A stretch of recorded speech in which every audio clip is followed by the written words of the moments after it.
Do you expect more focus on skills and ensuring that the whole concept of skilling, the Skill India concept, which didn't take off, it should have ideally, could probably get a fresh impetus this time around?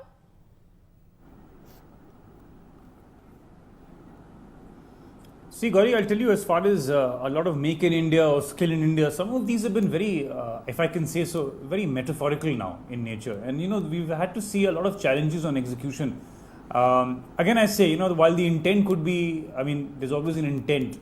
And my obvious point is that it should not have been just used for marketing. Now that the elections are over, I think the Skill India program should be ensured, because they put, their own chairman, for example, in Skill India said, a lot of money which was allocated, almost about 2,500 crores if I'm not wrong, has not been utilized effectively. Now obviously this is an expenditure part of the budget that has been provisioned for. But if it's not being used, also the biggest challenge right now I feel, Gauri, is that you may have a Skill India program, but the challenge of execution and then the benefit coming to you, the gestation is very, very high.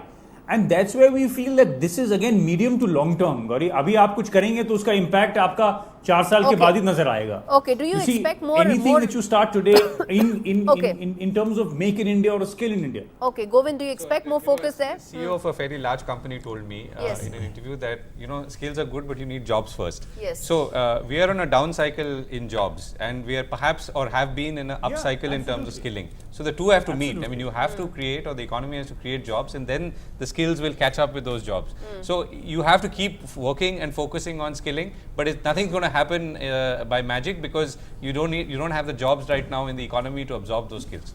I think one point I want to make, Gauri, I've been discussing them all over the place, and I'll be very happy if that happens, because you see, look at our international universities, all the Ivy Leagues and all the bigger universities, they all have incubation centers. I have been always stressing that all our universities, all our major universities, if you want that startup India and if you want that entrepreneurship to come up, if you want to create jobs, you must have incubation centers. You are putting a lot of money on building hostels, building campuses and all, fair enough. But why doesn't government have a minister allocate an X amount of money for the incubation centers? Well, a lot of bigger business has come out of universities, because how will you otherwise incentivize the startups to come up? How will you put whatever you have learned into practice? For more such videos, subscribe to the NewsX YouTube channel, hit the bell icon.